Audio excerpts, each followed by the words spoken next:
Mesdames et messieurs, bonjour et bienvenue à cette grande édition de la télévision rwandaise. Et tout de suite, voici la grande actualité. Le collectif des partis civils pour le comité, les communautés Tutsi rwandophones et Hema de l'Est de la République démocratique du Congo exhortent la communauté internationale à plus d'actions pour mettre fin aux crimes qui visent ces communautés à l'Est de la RDC.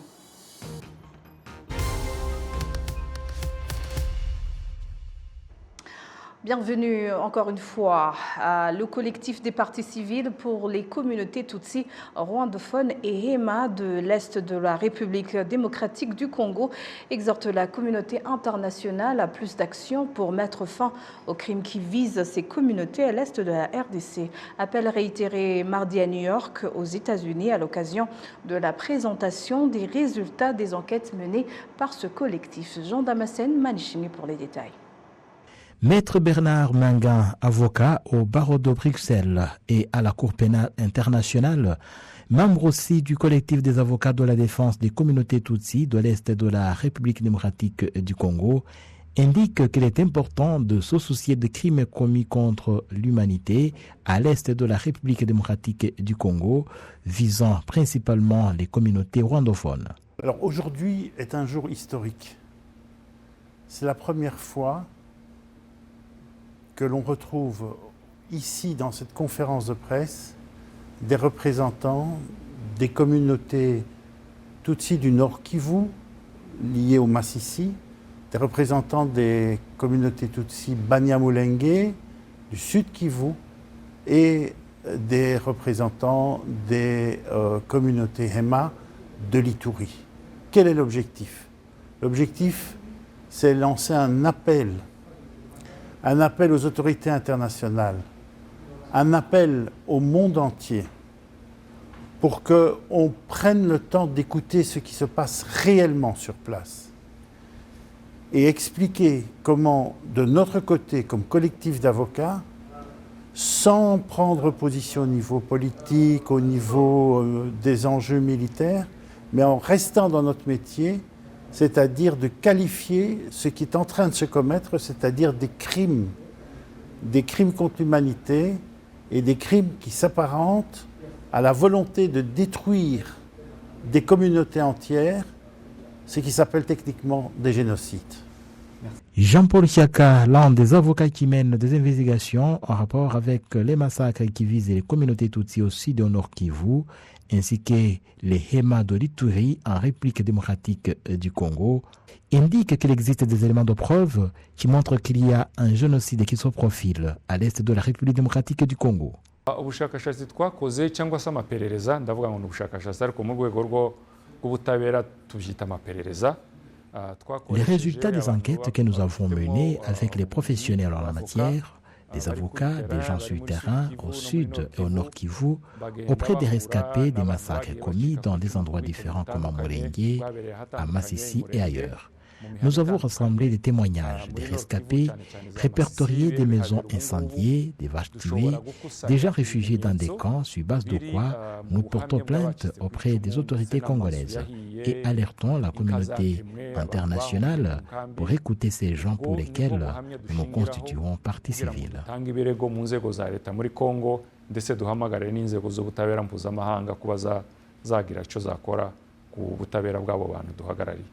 Ces enquêtes montrent que ces massacres qui visent ces différentes communautés tirent leur origine dans le passé colonial, notamment le partage de l'Afrique au XIXe siècle qui a engendré les persécutions à l'encontre des Tutsis congolais et des communautés Banyamulenge au Congo. Les participants à ces échanges de New York ont montré qu'après la colonisation, les autorités congolaises, en particulier le président Mobutu, tentaient chaque fois de montrer que les Tutsis n'étaient pas des vrais Congolais, ce qui leur a valu d'être bannis dans leur propre pays.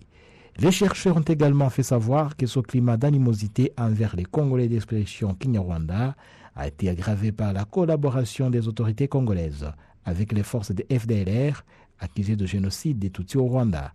Sur base des éléments recueillis tout au long des enquêtes menées, les chercheurs préviennent contre le génocide à l'est de la République démocratique du Congo, visant principalement les Congolais d'expression Kinyarwanda. Signature des accords de coopération ce mercredi à Kigali entre le gouvernement rwandais et jordanien. Les deux gouvernements ont indiqué être déterminés à développer leurs relations au profit de leurs populations respectives. Patrick Nilidandi nous fait le point.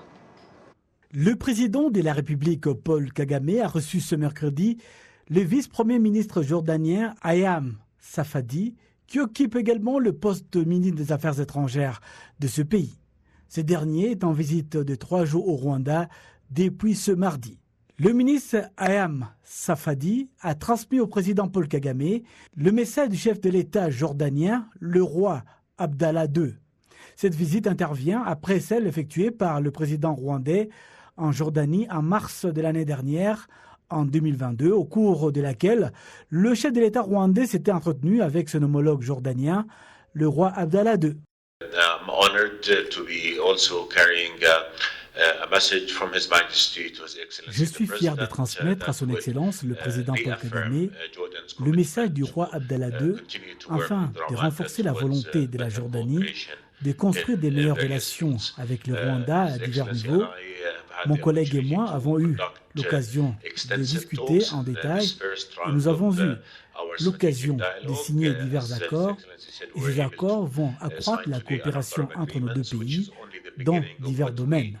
Nous aimerions étendre notre coopération dans d'autres secteurs, notamment l'éducation, la santé, la technologie, le tourisme, les intrants, l'agriculture et bien d'autres. Information technology, tourism, fertilizers, agriculture, and much more.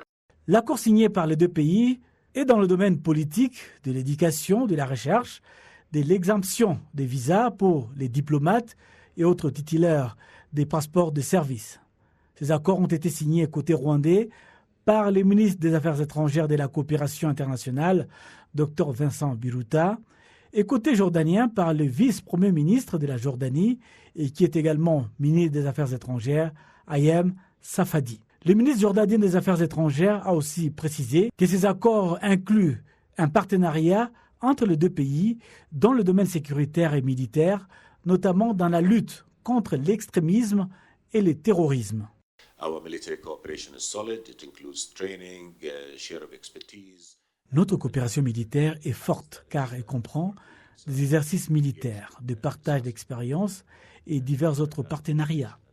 La visite du président Kagame était donc importante car elle rapprochait les dirigeants des deux pays.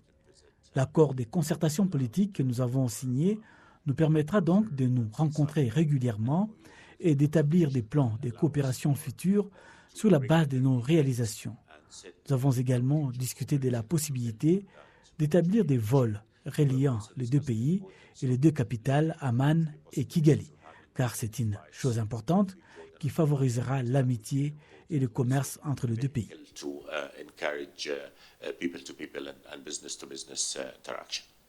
Le Rwanda est l'un des pays participants au programme appelé des Akaba Process, un programme de coopération internationale dans la lutte contre l'extrémisme et le terrorisme dans le monde. Il s'agit d'un programme dirigé et lancé par le roi jordanien Abdallah II en 2015 et dans les 3 prochains mois, le Rwanda accueillera une réunion des pays d'Afrique de l'Est qui participent au programme. La réunion se tiendra pour la première fois en Afrique. Parlons santé à présent pour évoquer le traitement et le diagnostic du cancer des organes digestifs avec notre consoeur Amandine Dikomasabo qui s'est entretenue avec le docteur Innocenti Dadamesi, spécialisé en gastro-entérologie et hépatologie. Elle a commencé par lui demander s'il existe réellement un traitement efficace contre le cancer. Suivez. Maintes fois, quand on parle de cancer, les gens sont désespérés parce que d'une part, ils n'ont pas de moyens de se faire soigner et d'autres disent que c'est directement la mort. Comment pourriez-vous définir en très peu de mots le cancer? Alors on parle de cancer quand malheureusement des cellules normales se multiplient de façon incontrôlée dans les organes. Donc ça pourrait être un cancer digestif, ça pourrait être un cancer de l'appareil respiratoire. Et donc il faut, dans ces conditions, pouvoir porter un diagnostic assez rapidement pour pouvoir interrompre cette multiplication. Ça se fait soit par la chirurgie, par la chimiothérapie ou la radiothérapie. Voilà, et directement pour parler de de ce diagnostic. Dans vos missions ici, vous venez régulièrement au Rwanda. Pourriez-vous nous expliquer l'importance de ce diagnostic et comment ça se fait? Alors, il y a beaucoup de missions qui se déroulent au Rwanda et la nôtre particulièrement s'intéresse à l'appareil digestif. Et donc, un des clés forts, c'est la réalisation des examens endoscopiques. L'appareil digestif est un appareil qui est interne, ce qui veut dire que quand malheureusement il y a une anomalie, elle ne se présente pas de façon rapide, il faut aller chercher. Il faut aller chercher et c'est le principe du dépistage, par exemple quand on fait une endoscopie pour l'estomac ou quand on fait une coloscopie pour le gros intestin. On a vu qu'il y a une réunion de concertation pluridisciplinaire de cancérologie. Absolument. Et c'est quoi exactement pour que quelqu'un puisse bien comprendre? Alors malheureusement, quand on est atteint de cancer, on a une demande qui est une demande naturelle, celle d'être traité de façon optimale. Alors pour traiter de façon optimale, il faut prendre des très bonnes décisions. Les malades doivent être rassurés parce que quand ils sont en consultation, ils ont affaire à un médecin spécialiste, mais qui n'est que le porte-parole d'une réunion au cours de laquelle il y a eu plusieurs spécialistes qui se réunissent, les oncologues, les radiothérapeutes, les radiologues, les chirurgiens, les digestifs, pour prendre une décision pluridisciplinaire où chacun va apporter de son expertise, de son expérience pour que le malade soit soigné au mieux. Je suis gastro-entérologue, donc je m'occupe de l'appareil digestif et plus principalement, l'exploration de l'appareil digestif passe par de l'endoscopie. L'endoscopie, c'est un principe qui consiste avec un tube, une fibre optique, de descendre par la bouche pour explorer l'estomac ou de passer par voie basse pour explorer le côlon, ceci afin de dépister les lésions quand elles sont précocement installées, c'est-à-dire à un stade où on peut parler de guérison. Et parallèlement, donc, nous avons mis en place une prise en charge de malades pour ce qu'on appelle de l'endoscopie interventionnelle. Elle permet d'explorer les voies biliaires, c'est-à-dire au sein du foie, au sein du pancréas, pour des maladies bénignes et des maladies cancéreuses. Et enfin, il y a effectivement le diagnostic, mais la deuxième partie, c'est celle du traitement, de l'oncologie. Et donc, j'ai aussi une casquette d'oncologue digestif avec la participation à cette réunion pour la prise de décision, pour la prise en charge de nos malades. Alors si j'ai bien compris, alors il y a le stade de diagnostic et après il y a peut-être, quand on n'est pas sûr, il y a aussi une intervention directe. Comment se fait cette intervention? Est-ce qu'on sait à la base, quand on commence, que ça va être interventionnel ou pas? Alors, il y a deux types d'endoscopie globalement. Il y a l'endoscopie diagnostique, c'est celle pour laquelle on vient pour essayer de préciser un diagnostic parce qu'il y a un symptôme, il y a des douleurs, et on a envie de savoir par le biais de l'endoscope s'il y a un ulcère par exemple. Et il se trouve que cette partie diagnostique a été complétée par ce qu'on appelle le thérapeutique. Autrement dit, chez un malade qui vient pour passer une coloscopie, à qui on va trouver un polype. Un polype, c'est, on va dire, l'équivalent d'un petit bouton sur la paroi, mais dans le côlon. Et on sait que le polype, en progressant, va devenir cancéreux. Alors là, on va avoir une approche thérapeutique qui consiste à enlever le polype dans le même temps de l'examen et ainsi à empêcher la survenue d'un cancer. Embellie économique au Rwanda avec la sortie du dernier rapport de la Banque nationale, BNR. Ce rapport indique que malgré les effets du changement climatique, on remarque la hausse des revenus des exportations, surtout les revenus provenant des exportations de produits agricoles et de bétail, de la fabrication de l'exploitation minière. Tous ces indicateurs sont au vert. Patrick Nilidandi nous fait le point. Le rapport de la Banque centrale du Rwanda, BNR en sigle, montre que l'économie au cours de l'année 2020-2021 a progressé de 4,4%, atteignant un taux de 8,9% en 2021-2022. La production agricole est passée de 4,9% à 3,4% au cours des 6 premiers mois de l'année 2022. Seul le revenu des exportations agricoles ont atteint le 788 millions de dollars américains, soit 859 milliards de francs rwandais en 2022, contre 543 millions de dollars, soit 591 milliards de francs rwandais en 2021. Cette augmentation résulte d'une percée de 30% du prix du café sur le marché international, tel que défini par l'Office national de développement des exportations agricoles, NAEB en sigle. Les analystes des politiques agricoles et d'élevage expliquent que l'utilisation continue de la technologie est l'un des facteurs qui a permis d'augmenter la production en toutes circonstances, malgré les changements climatiques. Pour les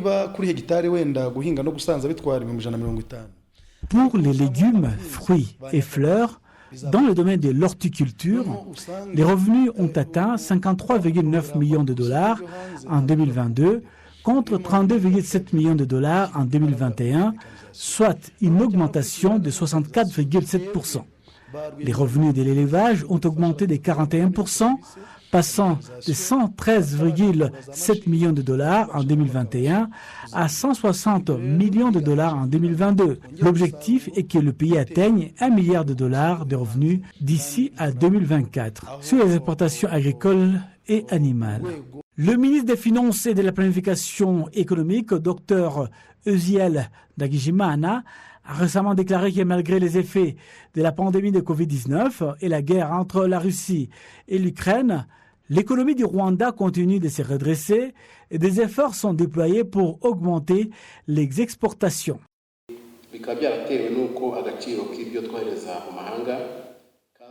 La production du secteur industriel est passée de 8,9% à 8,3% au cours des 6 premiers mois de l'an 2022. Les ministères du Commerce et de l'Industrie montrent que l'année 2022 a laissé les exportations du pays, notamment vers le continent africain, avec un revenu de 112 milliards de dollars, soit 5 fois plus qu'en 2000, alors qu'en 2022, ces revenus atteignaient les 64 milliards de dollars. L'exploitation minière devait générer 772 millions de dollars en 2022 contre 516 millions de dollars en 2021. La création d'un fonds qui favorise les exportations pour réduire le coût de production, réduire le coût d'électricité et bien d'autres est l'une des raisons pour augmenter la production industrielle et rendre les produits compétitifs sur le marché international. Le président de la Commission de développement économique et financier au sein du Sénat, Juvenal Moussi, affirme que si des efforts sont faits pour augmenter la productivité dans tous les secteurs, cela augmentera les exportations. L'accord établissant le marché commun de l'Afrique a commencé à être mis en œuvre au cours de la dernière année 2022. Il s'agit d'un accord qui prévoit que 90% des produits des pays qui l'ont accepté seront exempts des taxes et de toutes les barrières entravant leur mouvement. Ceci va augmenter les niveaux de concurrence dans cette région qui se situe actuellement à une moyenne de 16%, alors que dans d'autres régions, ce taux est supérieur à 60%. En 2035, l'Afrique comptera 1,8 milliard d'individus et le marché du travail africain créera 100 millions de nouveaux emplois jusqu'à 5 milliards de dollars américains. L'avion cargo acheté récemment par la compagnie rwandaise de transport aérien Rwandair devrait également faire une grande différence dans l'accélération de l'importation et de l'exportation de marchandises et la réduction de l'écart entre les importations et les exportations, tel que contenu dans le 7e rapport du dialogue national de 2015. Le Rwanda a accueilli ce mercredi un séminaire atelier sur l'intégration des nouvelles technologies de l'information, notamment la 4e révolution industrielle dans d'autres domaines de la vie. Les participants espèrent que cette approche sera bénéfique à la fois pour le Rwanda et pour le continent africain. C'est un séminaire atelier qui vise à intégrer les nouvelles technologies de l'information dans le cadre de la 4e révolution industrielle dans l'agriculture. Aujourd'hui, le Rwanda est déjà champion, pionnier dans l'adoption des technologies dans plusieurs domaines, la santé, mais surtout l'agriculture. Notre pays a été choisi par Academia 2063 comme étant le siège de cette prestigieuse institution parce que le Rwanda est toujours cité comme modèle dans la promotion de la technologie et surtout de l'adoption de ces technologies-là. Aujourd'hui, avec cet atelier, nous espérons que les fruits, disons les résultats qui viendront de ces recherches et qui vont être menées, seront prioritairement accessibles à nous, à nos agriculteurs au Rwanda, avant d'aller dans le reste de l'Afrique. C'est pour cela que nous sommes très fiers d'accueillir ce séminaire atelier, parce que nous serons les premiers bénéficiaires des technologies qui vont en découler. Nous travaillons tous ce qui est données analytiques, produits analytiques pour fournir les informations qu'il faut pour appuyer à la prise de décision à travers l'Afrique, pour faire avancer l'agenda 2023 dans sa globalité, mais également les programmes de l'Union africaine tels que le PDAA, le programme de développement détaillé de l'agriculture africaine, les programmes sur le changement climatique, sur la nutrition, sur la résilience, ainsi de suite. Donc, comment mobiliser l'expertise africaine, créer les évidences qu'il faut pour mieux guider la prise de décision, aussi bien au niveau gouvernemental qu'au niveau privé, et également des organisations non étatiques.